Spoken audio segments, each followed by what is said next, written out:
પક્ષીઓ રહેતા હતા. પછી ચકીબેન એમાં હાલતા હતા તો એને કાંટો વાગ્યો તો ચકીબેન શું કહે, ઓ બામાં કાંટો વાગ્યો. પછી પોપટભાઈ શું કહે છે કે ચાલ તને દવાખાને લઈ જાવ. શું કહે છે? પછી મેના કહે સારું જલ્દી સાજા કરો. પછી ઘુવડ ડોક્ટર આવે છે, ઘુવડ પાસે લઈ જાય છે. ડોક્ટર કોણ હોય છે? ઘુવડ. પછી એના પાસે લઈ જાય છે તો ડોક્ટર શું કે કાંટો ઊંડો ગયો છે, ઓપરેશન કરવું જોઈએ અને ઈ કાંટો આપણે કાઢવો જોઈએ.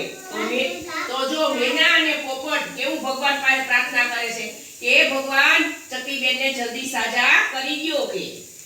તો પછી ઘુવડ કે ઘુવડે ઓપરેશન કરી નાખ્યું અને પછી કાંટો કાઢી નાખ્યો. એટલે ઘુવડ શું કહે છે, કાંટો નીકળી ગયો છે પણ ચકીબેનને ખાટા ફળ ખવડાવી ગયો કે.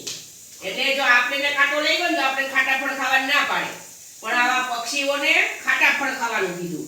તો પછી કાગડો શું કહે છે કે સાંભળો સાંભળો, આજે બદલે સભા રાખી છે, એટલે બધા પક્ષીઓની મોટી સભા રાખી હતી, બધા તમે આવજો.